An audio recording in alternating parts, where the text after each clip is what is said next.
आज के वीडियो में हम लोग पढ़ने वाले कन्वर्जन ऑफ ओर को। ऑलरेडी कंसंट्रेशन ऑफ ओर हम लोग जान चुके हैं कि कैसे किसी भी मेटल का जो प्राइमरी गंदगी होता है उसको कैसे निकाला जा सकता है, जैसे कि ग्रेविटी सेपरेशन से, मैग्नेटिक सेपरेशन से, फोर्स फ्लोटेशन से। सारा मेथड प्रीवियस वीडियो में बताया गया है। आपको कहीं भी प्रॉब्लम हो तो आप प्रीवियस वीडियो देख लीजिए। और अब हम लोग दूसरा स्टेप क्या पढ़ने वाले हैं, कन्वर्जन ऑफ ओर। तो कन्वर्जन ऑफ ओर पढ़ने के लिए सबसे इंपॉर्टेंट है रिएक्टिविटी सीरीज को जान लेना। तो रिएक्टिविटी सीरीज में जो मोस्ट रिएक्टिव होते हैं वो कौन कौन होता है, के, Na, Ca, Mg और Al। ये सब जो है वो मोस्ट रिएक्टिव है, इसीलिए इन सब का हम लोग रिडक्शन करते हैं एक प्रोसेस द्वारा जिसको कहा जाता है इलेक्ट्रोलाइटिक रिडक्शन।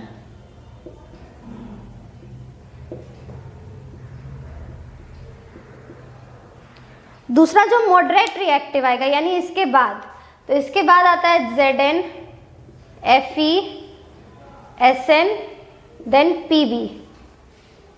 तो Zn और Fe का किया जाता है रोस्टिंग और कैल्सिनेशन। जैसे एग्जांपल के लिए हम लोग लेते हैं ZnS अगर रहेगा तो इसका रोस्टिंग होगा, यानी सल्फाइड और किसी का भी क्या करवाएगा, रोस्टिंग होगा उसका। और यही अगर ZnCO3 रहे यानी जिंक जब कार्बोनेट के साथ जुड़े तो इसका हम लोग क्या करेंगे, कैल्सिनेशन करेंगे। जितने भी कार्बोनेट और होते हैं उनका कैल्सिनेशन होता है और जितने भी सल्फाइड और होते हैं उनका रोस्टिंग होता है। रोस्टिंग क्या होता है, कैल्सिनेशन क्या होता है, इसका डिफरेंस क्या होता है, ये सब हम पढ़ेंगे। बस हम समझ लेते हैं कि कैसा एलिमेंट रहेगा तो हमको क्या प्रोसेस यूज करना है। तो अगर हाईली रिएक्टिव रहे तो इलेक्ट्रोलाइटिक रिडक्शन यूज करेंगे। अगर मॉडरेट रिएक्टिव है और उसका कैसा ओर है, सल्फाइड ओर है, तो उसको हम लोग रोस्टिंग करते हैं। और मॉडरेट रिएक्टिव का ही अगर कार्बोनेट ओर है तो उसका हम लोग कैल्सिनेशन करते हैं। और Sn और Pb जो है वो सेल्फ रिडक्शन करता है, यानी खुद ब खुद ही रिड्यूस हो जाता है। तो इसका क्या होगा, सेल्फ रिडक्शन।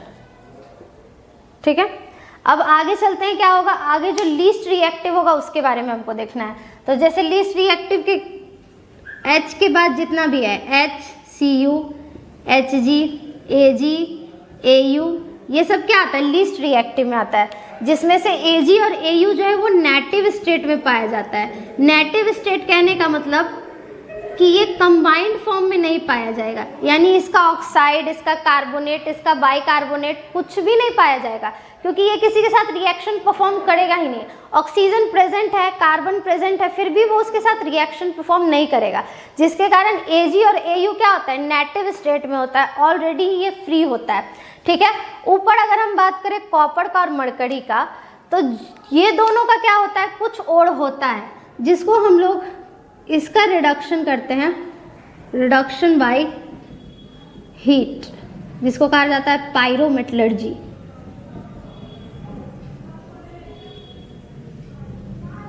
जो हीट के द्वारा मेटलर्जी किया जाता है उस चीज को हम लोग क्या कहते हैं, पायरोमेटलर्जी। तो Cu और Hg जो दोनों जो है वो हीट के द्वारा ही ऑक्साइड में कन्वर्ट हो जाएगा, मतलब ये कंबाइंड स्टेट में पाया जाता है। इसका ऑक्साइड भी पाया जाएगा, इसका कार्बोनेट भी पाया जाएगा, तो इसको डायरेक्टली हम लोग क्या करेंगे कि हीट कर देंगे। और ये दोनों जो है वो नेटिव स्टेट में पाया जाता है, तो इसका तो हीट करने का सवाल ही नहीं पैदा होता है। तो सबसे पहला चीज़ हम लोग क्या करने वाले, इलेक्ट्रोलाइटिक रिडक्शन। सबसे इंपॉर्टेंट होता है रोस्टिंग और कैल्सिनेशन को समझना, लेकिन एक चीज़ और टर्म क्या है, इलेक्ट्रोलाइटिक रिडक्शन। तो यहाँ पे हम लोग लिखेंगे इलेक्ट्रोलाइटिक रिडक्शन।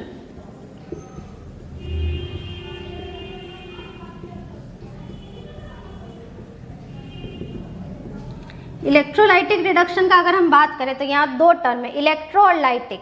इलेक्ट्रो का मतलब होता है इलेक्ट्रिसिटी और लाइटिक का मतलब होता है ब्रेकडाउन, यानी इलेक्ट्रिसिटी के प्रेजेंस में हमको किसी चीज़ को क्या करना है, तोड़ना है। तो जितना भी सॉल्ट है, जैसे हम लेते हैं एग्जांपल में क्या, जो मोर रिएक्टिव रहता था उसी का इलेक्ट्रोलाइटिक रिडक्शन करते थे। तो या तो पोटेशियम का होगा, या तो सोडियम का होगा, या तो कैल्शियम का होगा। ठीक है, मैग्नीशियम, एल्युमिनियम। तो अगर हम लेते हैं सोडियम का कोई ओर हम उठा लेते हैं, ठीक है, तो रॉक सॉल्ट जो होता है वो सोडियम का एक ओर है जिसको हम लोग कहते हैं NaCl।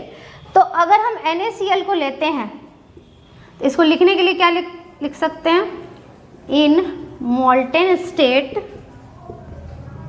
Electricity is passed through the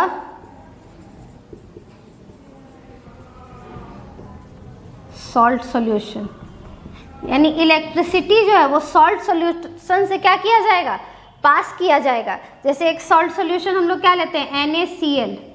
अब इस NaCl को जब हम लोग इलेक्ट्रिसिटी पास करेंगे, लेकिन हाँ मोल्टेन स्टेट में यानी एक्वस NaCl, जब पानी में NaCl को डाल के इलेक्ट्रिसिटी को इससे क्या किया जाएगा, पास किया जाएगा, तो ये Na plus plus Cl minus में टूट जाएगा और ये Na प्लस हमेशा रहेगा कैथोड पे और Cl माइनस रहेगा एनोड पे।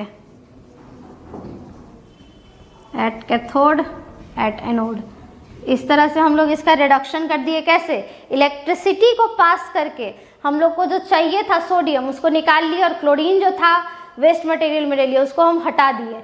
तो इस तरह से जो रिडक्शन किया जाता है उसको हम लोग कहते हैं इलेक्ट्रोलाइटिक रिडक्शन, क्योंकि इलेक्ट्रिसिटी के पास करने से हुआ है। अब दूसरा पढ़ना है कैल्सिनेशन, रोस्टिंग और उसके बीच का डिफरेंस। इसका आप स्क्रीनशॉट ले लीजिए। अब हम लोग देखेंगे कैल्सिनेशन और रोस्टिंग के बारे में। तो पहला टॉपिक क्या है, calcination.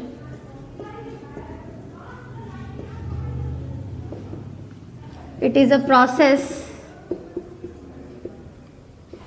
in which carbonate ore is converted into metal oxide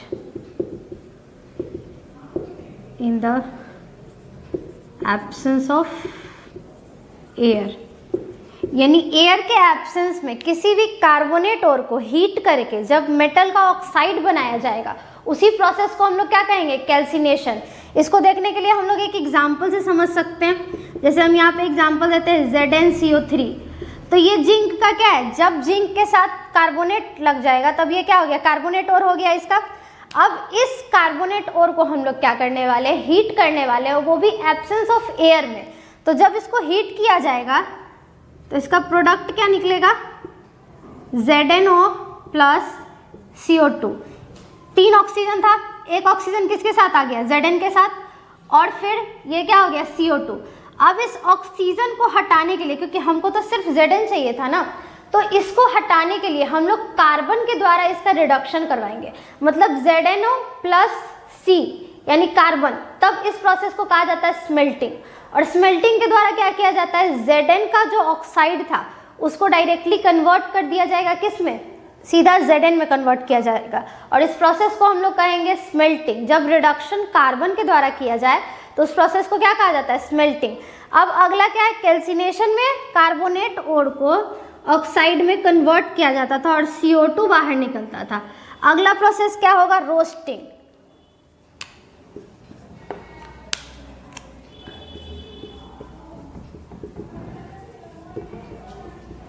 It is a process in which sulfide ore is converted into oxide in presence of air। इस बार एयर के प्रेजेंस में क्या किया जाएगा, जो भी सल्फाइड ओर होगा उसको ऑक्साइड में चेंज किया जाएगा। जैसे हम यहाँ पे एग्जांपल के लिए लेते हैं ZnS प्लस 3O2, तो निकलेगा 2ZnO प्लस SO2। ठीक है, सल्फाइड ओर को क्या किया गया, ऑक्सीजन के प्रेजेंस में जब उसको हीट किया गया तो क्या हुआ, एयर के प्रेजेंस में जब उसको हीट किया गया तो 2ZnO यानी कि जिंक का ऑक्साइड निकला और सल्फर डाइऑक्साइड कहाँ चला गया, बाहर। अब इसका अगर हम लोग को लिखने के लिए क्या बोला जाए, कैल्सिनेशन और रोस्टिंग में आप डिफरेंस लिखिए, जो कि बहुत कॉमन बात है, हर बार एग्जाम में पूछा ही जाता है। ठीक है, तो अगर इसका हमको लिखना है तो डिफरेंस याद करने से अच्छा हम इसको समझ के लिखेंगे। यहाँ लिखते क्या, रोस्टिंग, और यहाँ लिखते हैं कैल्सिनेशन। ठीक है, 3 डिफरेंस लिखेंगे, वो भी बिना याद किए हुए, बस ट्रिक से समझ के। सबसे पहला क्या है, रोस्टिंग में क्या आता है, ऐसा आता है। ठीक है, बस एक टेक्निक सेट करना है दिमाग में। अगर ऐसा आता है तो रोस्टिंग यूज होगा, it is use for sulphide ore. ये किसके लिए यूज होगा? सिर्फ सल्फाइड ओर के लिए। और इसमें क्या आता है? सी आता है, तो ये यूज होगा कार्बोनेट ओर के लिए। तो हम लोग यहाँ पे लिख सकते हैं it is used for carbonate ore. दूसरा क्या है? इसमें O प्रेजेंस है। O मतलब ऑक्सीजन, उसमें भी O प्रेजेंट है, लेकिन उधर है तो उतना हम लोग ध्यान नहीं देते, टेक्निक बस सेट कर लेते हैं। यहाँ पे O है, ठीक है, तो O यानी ऑक्सीजन यानी एयर, तो रोस्टिंग क्या होगा? In presence of air. क्या होगा? In presence of air. और ये क्या होगा? In absence of air.